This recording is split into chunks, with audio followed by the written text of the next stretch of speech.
Welcome to another episode of Chattin with Staxx. I'm your host, Bill-Staxx, and today I got Janine and Domanic Detore. Hi, Bill. How are you? I'm good. How you guys doing? We're doing great. Good morning, Bill. Thanks for having us. No problem. So you're Big Ange's sister, and I want to say I'm sorry for your loss. Thank you so much. She was like a really charismatic person. A real rock star. Yeah, a lot of people adored her. Yep. And Not still as what? not Yeah. as me though. Still. So what was it like growing up with her? You know, Angela was very well known even when she was young as 13. I remember my mom used to work and Angela would have to take me with her, and you know, she would cut out of school or be smoking in the schoolyard. And then I would go home because I was 6 years younger than her. And I would tell my mother, Angela's smoking. So she was like smoking at 13 and stuff. And she used to call me a rat all the time. But she had to take me. So it was pretty cool. Did you notice the mob realm around you? I was very sheltered. Angela was more in that kind of, limelight because when my mom and father divorced, I went with my mom and Angela went with my dad. And then Angela came back because she didn't want to take care of 4 boys anymore. So she came back home.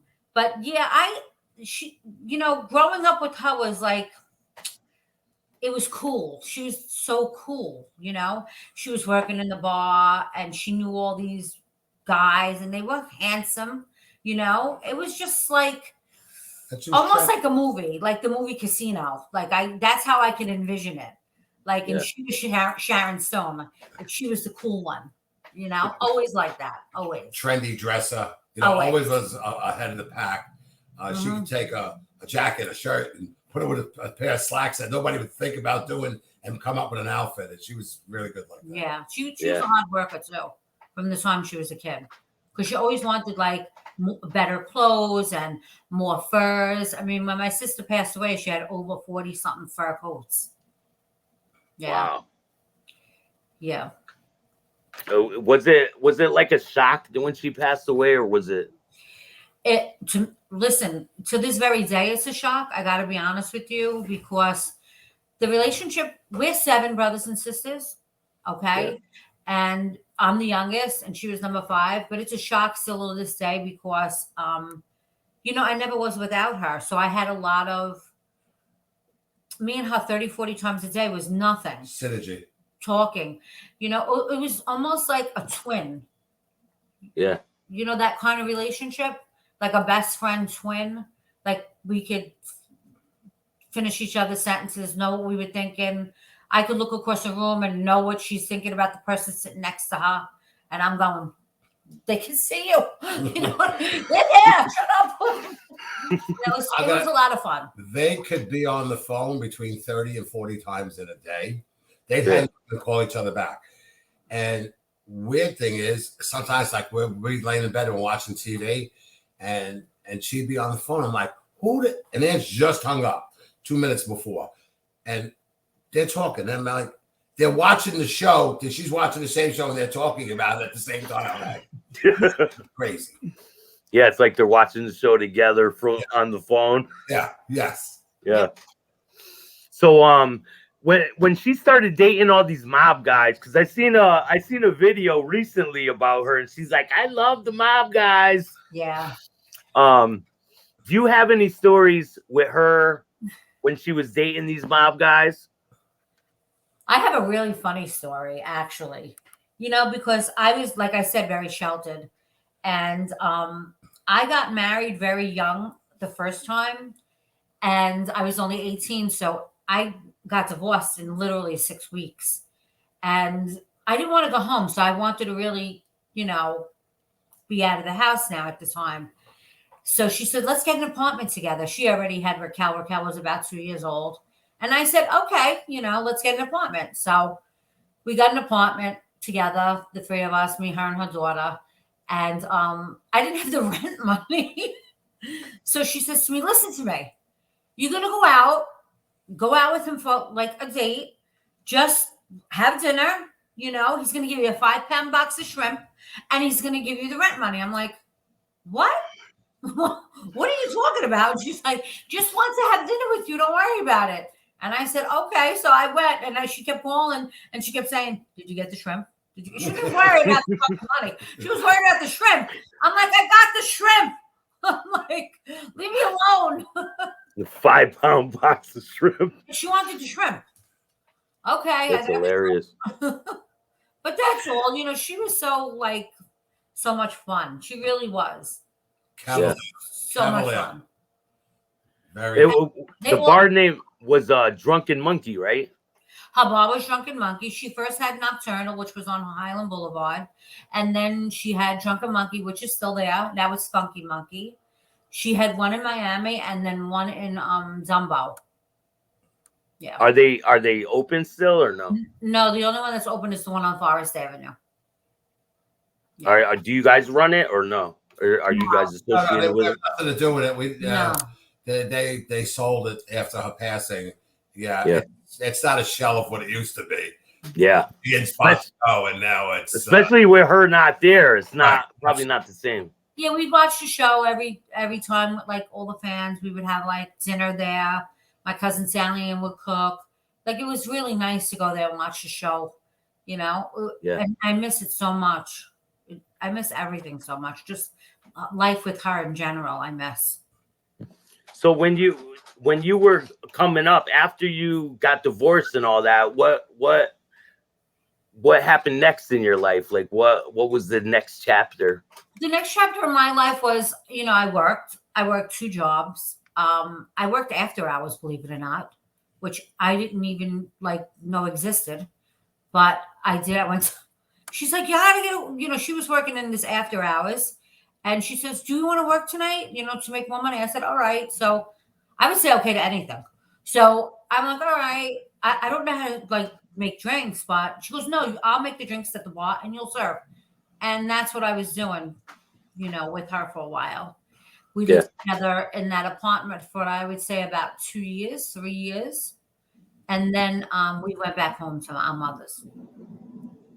Hey, that's the best. I live at my mom's house. I'm not ashamed of it. Me either. I wish I could go back. I got 7 kids that live at their mom's house too. Yeah. Hey, I'm gonna stay as long as I can. Yeah, that's what my kids say. Same thing. I'm already 42, so I don't think I'm gonna leave anytime soon. You don't look 42. Yeah, I am. I think prison keeps you young. Oh my God. Probably. So when did you get into the kitchen, the cooking thing? I have always been in the kitchen, even when I was young. My mother was a cook, my father was a cook.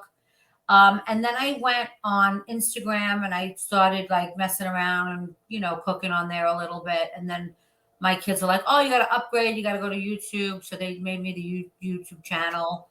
And really, it was just for fun to show people how to do different things. And the name it was easy for her because bitching in the kitchen. I'm in the kitchen with her, she's bitching. Believe that.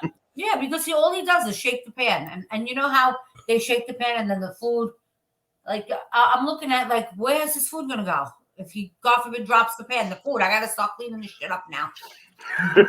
Yeah, and well, it's also a place where we congregate with the family, and she'll be cooking, and I'm cooking with her, helping her. You know, I'm a sous chef. You know, so. And I'm spilling stuff on the floor, and she's a neat freak, so she's always getting on me about that. And that's where the bitching came in. But then I would talk politics or whatever, or the day's current events. The kids are there, and she would rant, and we just said, you're always bitching. And you know, here I am frying 12 pounds of chicken cutlets, and they're over me. Give me that chicken cutlet. Oh, give me that. Yeah. I'm like, wait for dinner. We're not gonna have any dinner. That's how it always is, right? When someone's doing something, you want to be right over there, Yeah, that's exactly what they were doing. She complains about it, but if they're not there doing it, she complains about that too. I start screaming. Where are they? I'm doing all this cooking. Nobody's here. You know. You're damned if you do, and you're damned if you don't, right? Yeah. Yeah. My mother, when she seen the name, she wanted to start a show like in the kitchen, like because all this stuff happens in the kitchen, and It does. she's always joking around and stuff. It's The funny. heart of the home is in the kitchen. Yeah. I think that's how it works around here. So. And we have a dining room and a Florida room, which we have another big table, farm table set up in. But 8 out of 10 times, we eat right in the kitchen. She's cooking and throwing it on all over the. She makes multiple things. Yeah, I do. Yeah. Very, very, very good cook, by the way.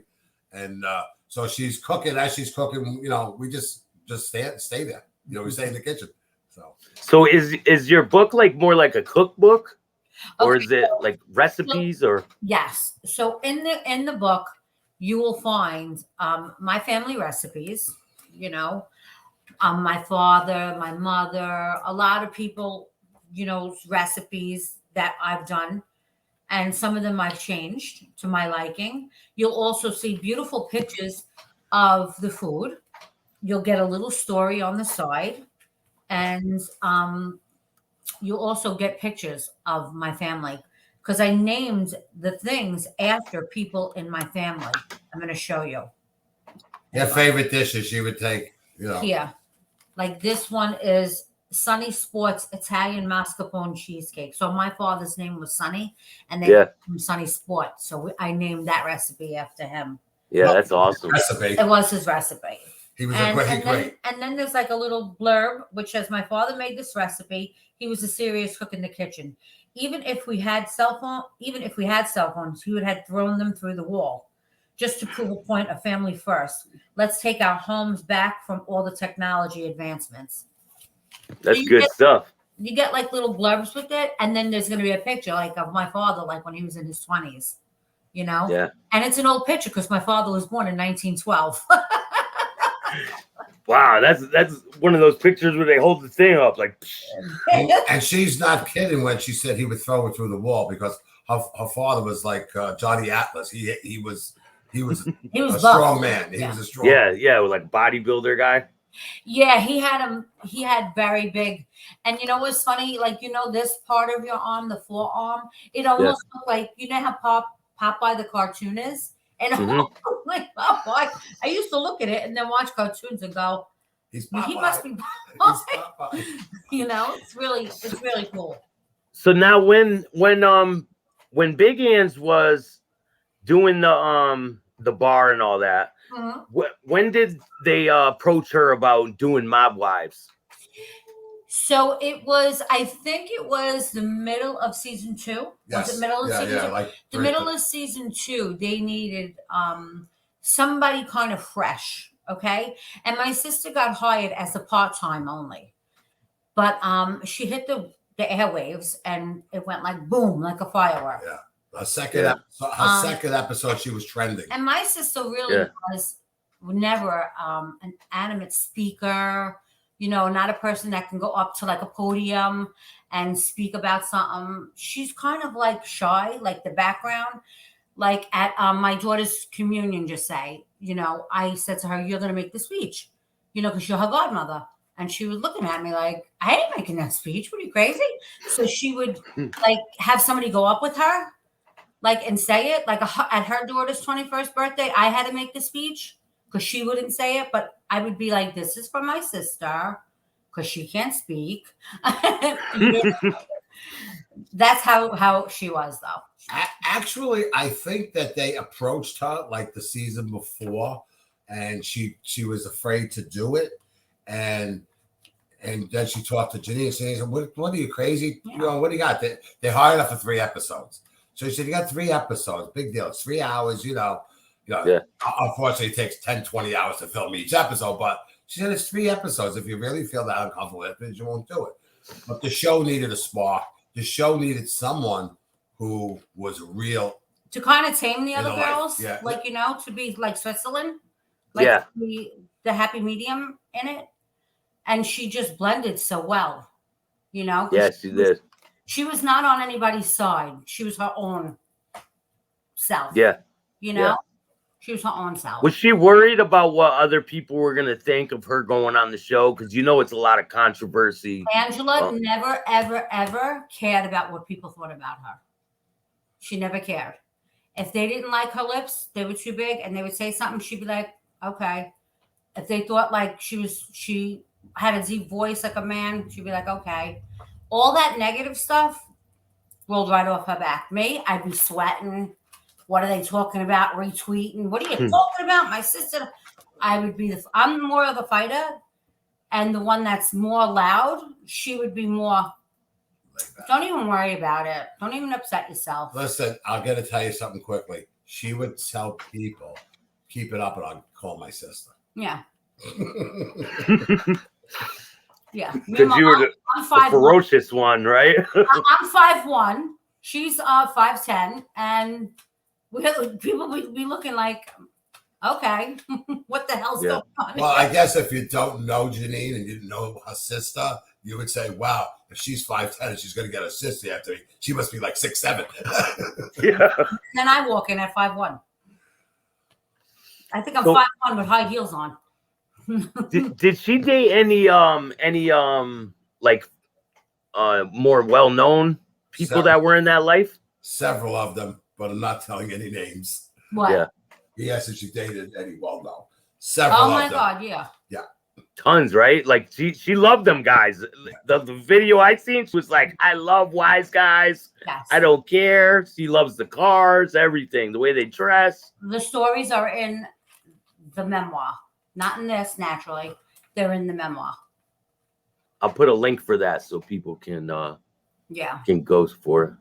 There's quite a few stories in there. The book is about her and her sister, but I could probably read 2 or 3 pages and I have to put it down because obviously I was very close to both of them. So it's I can see the emotion that my wife has in writing it. And it started out as a pet project for her. And how it started out was I really thought that I was losing my mind. And I had to stay strong because naturally I have 7 kids and I have a business and I have a husband.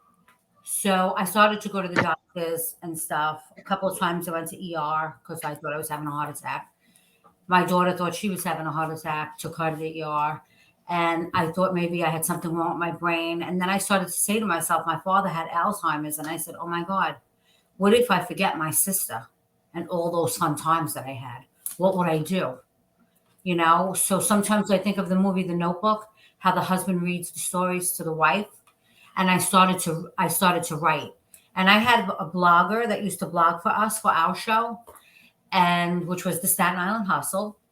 And I started to talk the stories into the phone and I would send them over to Dina.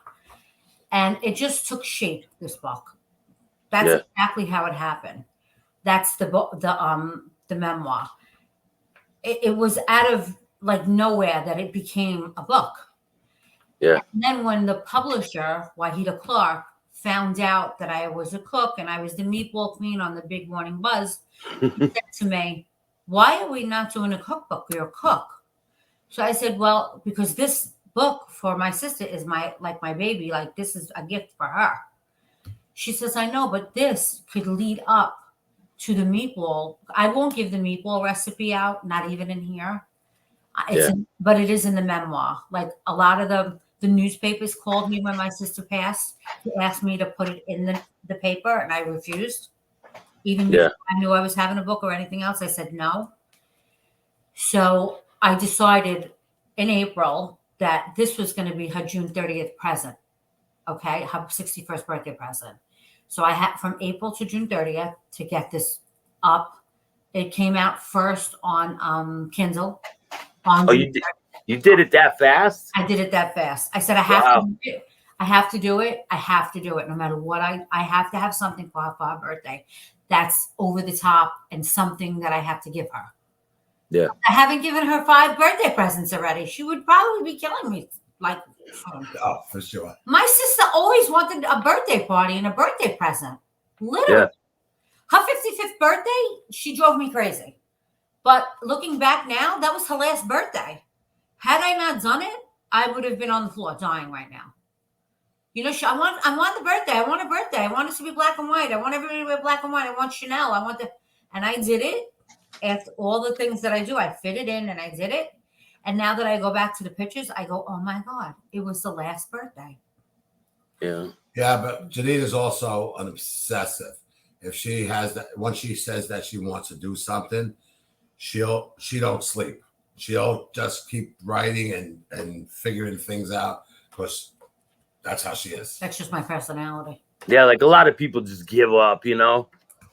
Like, oh, I can't get it done in that much time. I'll just... No, I can't give up. When Wahida called me in April, it was like the middle of April, and she told me this, I got cracking. I started writing everything down. My other sister helped me. Domanic helped me. The kids were helping me. I had to make all the recipes as well, and we had to get them photographed. We did it fast. We did it in one day. I prepped everything one day, cooked everything the next day, and that day that I cooked everything, we photographed everything. Oh, yeah, you have to take pictures of the That's food. right, of the food. So this is actually the pictures of what my food looks like. Wait, I have to see the baby. My granddaughter's going to her class, and You can talk to them. I could edit it. Wait, I want you to see my granddaughter. Hold on. Go ahead. Hold on. Hi. Just give me her 2 seconds. Hi. This is the love of my life. Hi, my girl. Oh, she's cute. This is Audriana. Hi. This is my baby. She's like, who is that? Say hi. Look at her face. Look at her face. And she'll just stay here like this. Right, my girl? She's like a little doll. Oh, my God. You have no idea how good this baby is. This is my daughter, Jeannie's baby. I have another granddaughter, Savannah. She's my son's daughter.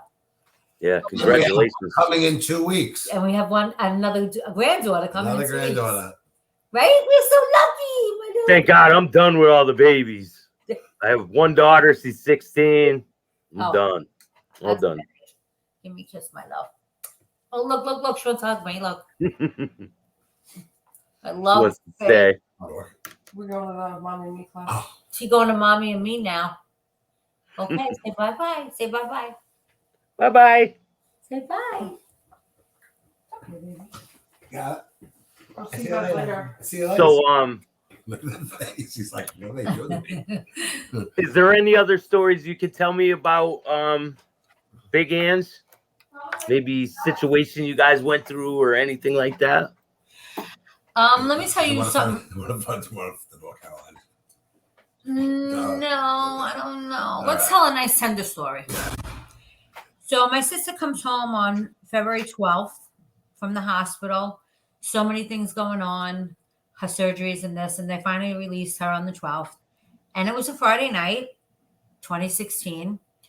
And she called me at work and she said, do you want to have Chinese food tonight? And I said, all right. She goes, after work, come over, you and Donna. So I said, all right. So we went over and blah, blah, blah. We had Chinese food. We had Mai Tai. She wasn't supposed to drink, but she drank it.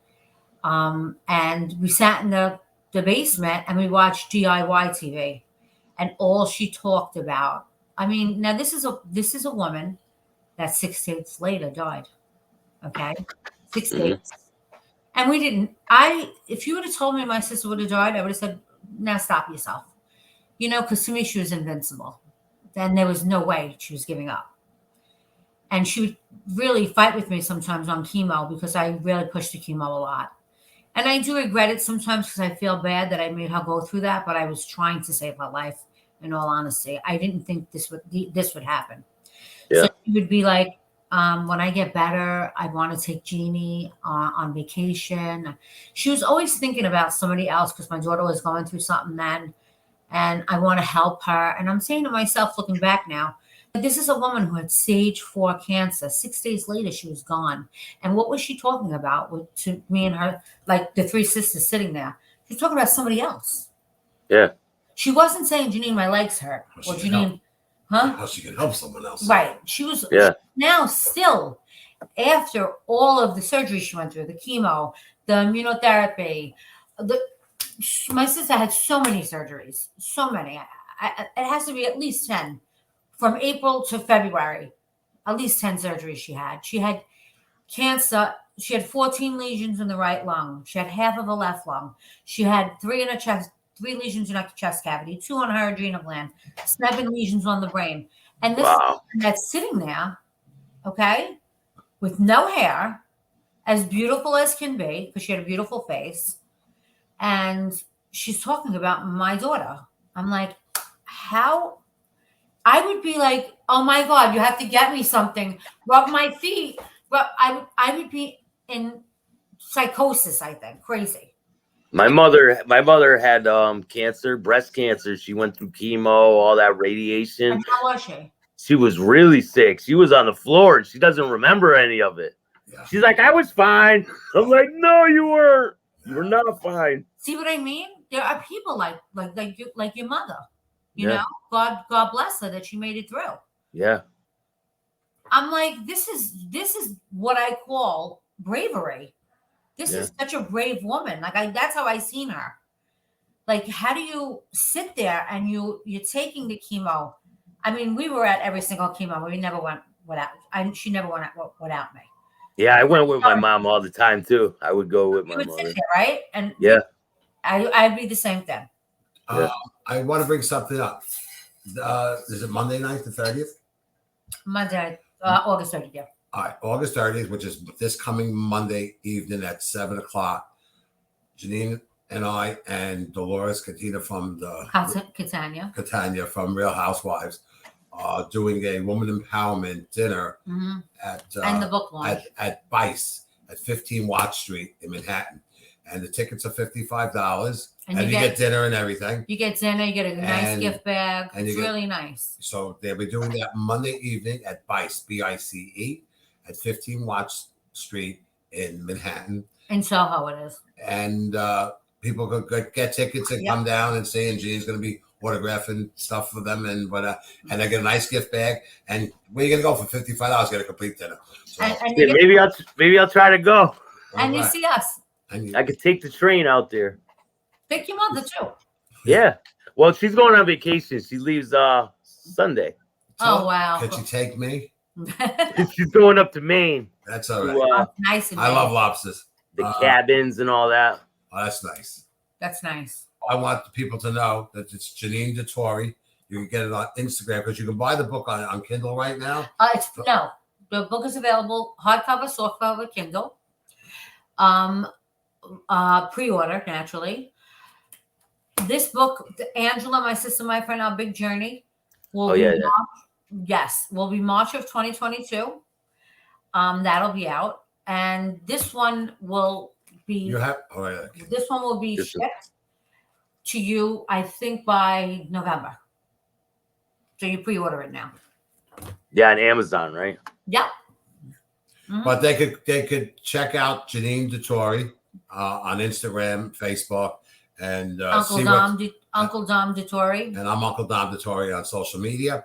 And you can check out the latest of what's going on because we have a lot of events that are coming up. I believe in September we're going to be at the Feast of Ferragosto on Arthur Avenue. Yes. I'll be there. Well. We'll be at the marketplace with Paulie Cigars and La Casa Grande. La Casa Grande, and we'll be there as well. And San Gennaro will also be there. Yeah, we'll probably be with Joe Corsi over at San Gennaro Feast as well. So if they go to our Instagram, she updates them all the time where we're going to be. Yeah, I'll put links for all you guys' stuff in the description of this video. So, do you have any other books besides these ones that you have coming out, or any other things you want to tell people about besides? Yeah, well, Janine also owns the Country Mouse. I own a children's clothing store. That's wonderful. It's on Forest Avenue. It's been there since 1973. I'm the 4th owner. I took it to the next level. I'm a designer. I also, create a lot of things. I can do any special occasion, any wedding, communions are her specialty. We do airbrushing, we do christening, we do it all. Domanic is also a GC. If anybody needs any work done, you could see him on Instagram. He's a fabulous contractor from start to finish. Won 5 awards. Won 5 awards for my building. Yes, Chamber of Commerce. He won 5 awards. Congratulations. So to we him. always have, as you see, we have a lot going on. Yes. Yeah, No, I can see that. and we enjoy cooking in the kitchen together, and especially holiday dinners. So we may be coming out with something for all the different holidays, from Christmas to 4th of July and everything in between. Yeah, that's a good idea. In my heart, Bill, I'm going to tell you the main thing is naturally everybody knowing my sister and before TV. And also, I'm trying to take back the family to the table because the technology is making them run in their room or sit on their phone. But even us, we can't only do just it blame too. kids. It's But everybody with we're this stuff. trying. today. We're trying. Everyone at the dinner table like this, right? We're trying to get family to sit, put the phone down, and come back to the table. Tell us how your day was, what's going on in your life. I think America in a whole needs it. Now this world is changing so rapidly, and every day we're going to work and we're doing what we have to do. And some of these kids and adults, they're slipping through the cracks. They're committing suicide. I think we can prevent that. I think we really need to take back our family. We lost the respect of having everybody at a dinner table. My house, you weren't at the table 6 o'clock. You had hell to pay. Yeah. Okay. But also, why the parents are losing the kids is because they don't spend any time with them. Mm-hmm. They need to, even if that's that 1 hour that you eat dinner, sit down, talk about what's going on in their lives, what they have upcoming, what their needs and wants are, and you can help them through them. Most kids today, unfortunately, both parents are working. There's some scheduling just isn't there, but it's got to be important. It's got to come back. You know, everything people else don't can wait. realize that. You know, when you lose such great people in your life, like I lost my mother, she was 55. I lost my sister, she was 55. I'm now 55. Okay. My mother's birthday is June 21st. I'm June 28th. Angela is June 30th. We're all in the same week. And her other sister. That's great. That's wild. That's really, it's really wild. easy. And her other sister June 6th. Just a fun fact, which is not so fun for me. My mom lived 20,320 days, and my sister Angela lived 20,321 days. What? It's very odd. My mother died February 18th. Angela died my mother died February 8th. Angela died February 18th. They were born 9 days apart, and they died 10 days apart. You know that's what I'm saying? Wild. Like, all that's crazy. And now I'm 55, so it's kind of like playing on my head, like, oh my God. So you can imagine what this year for me was, knowing that. Yeah. It's a hard year for Domanic because I have to make it past February. Right. You know, because that's. You'll make it through past February. Well, but God willing. It's always on your mind when the women in the family, family, unfortunately, most of them through generations have died in their 50s. My father died when he was 50 years old, but I mean, he had an accident and he drowned on the Mississippi River. Sorry to hear that, but yeah, it doesn't make it any easier. Alcohol, I don't drink or nothing no more. I tried to change my life. Yeah, that kind of curbed your appetite for alcohol, I'd imagine. Yeah, I'm done with all that. Trying to do the right thing and help people, So all you could do is do day by day and try to do the right thing by everybody that you come across. Even the haters, it doesn't pay. Life is too short. It's so much easier to be nice. Yeah. If the pandemic has taught us anything, is that you could be gone tomorrow. I know. So. And that was my sister saying, it's right across my mural that I have on Country Mouse. We're not here for a long time, just for a good time. It's across my whole entire building. Yeah, when I think of Big Anns, I think of just a fun time, No words. And listen, I want people to know another thing, that Ange was a star before she was on TV. Everybody wanted to hang out with her. Everybody wanted to dress like her. Everybody wanted to know where she shopped, where she's going. Where she'd say, if she said she was going to a particular restaurant that night, all of a sudden 25 girls would walk in, at the same restaurant. So I think the people are really going to love the memoir. I'm not just saying it because it's my family, all right? But I'm saying it because when you read it, you feel the heartstrings being pulled. Yeah. It's real. Well, I can't wait to read it, man. Well, Bill, I want to say thank you very, very much for having us on. Same, And- thank Yeah, you. no problem. And we appreciate you and your audience. And thank you to all and have a great day. Thank you, Bill. Thank you. Guys, make sure you hit the like, subscribe, and notification bell so you can get my videos every time they drop. Thank you for joining me. And I'll see you guys next time.